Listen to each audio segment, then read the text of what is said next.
Tetaplah dengan kepribadianmu, meski kau duduk bersamaku. Dan tataplah dirimu ketika kau berjalan di sampingku. Sungguh aku bukanlah seseorang yang terbungkus dengan kepribadian mulia, dan engkau pun bukanlah seseorang yang memiliki kepribadian buruk ataupun hina. Sejujurnya diriku teramat takjub akan kepandaianmu, karena kau telah bisa mengambil kebaikan dari ribuan bahkan jutaan keburukan yang ada pada diriku.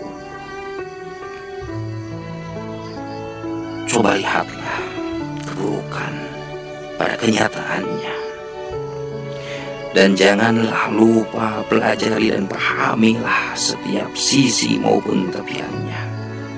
Seraya rasakanlah kebaikan, dan jangan pernah ada kata bosan untuk selalu meninjau pada berbagai arah beserta haluannya.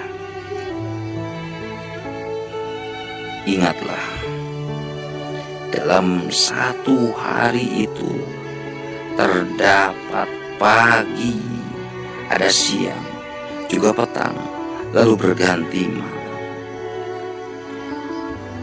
Dan pada angka jam yang sama pun terdapat gelap juga terang, terdapat terbit juga terbenam.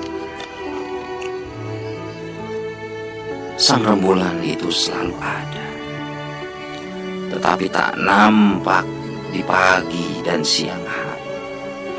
Begitupun sang mentari yang takkan pernah menampakkan dirinya pada malam hari.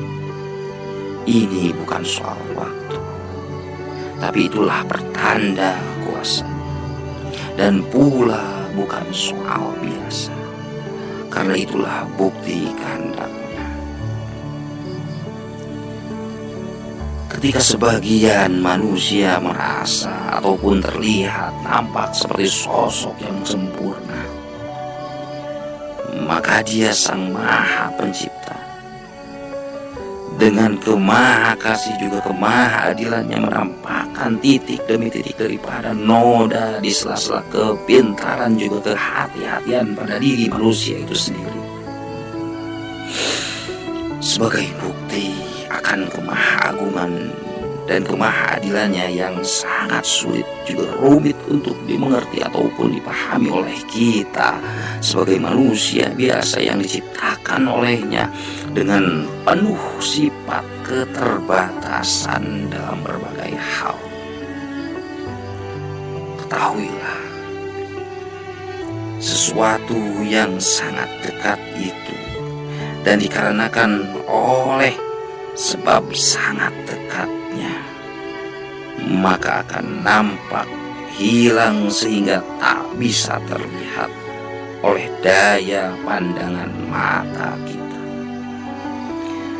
Dan sesuatu yang bersifat sudah melekat, maka dikarenakan oleh kelekatannya itu, hampir indera pengrasa kita pun jarang sekali bisa merasakannya.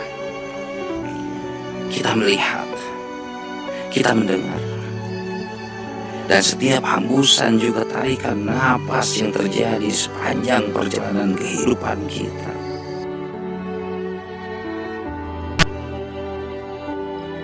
Semua itu serasa bukan atas kasih dan karunia-Nya terhadap diri kita. Maka rasakanlah, pahamilah, dan sadarilah. Semoga kita senantiasa diberi kesadaran juga kepahaman atas kilauan mutiara yang ada pada setiap musibahnya, dan keagungan rahasia dalam lautan karunia juga anugerahnya. Semoga kita senantiasa berada dalam naungan ridho juga ampunan.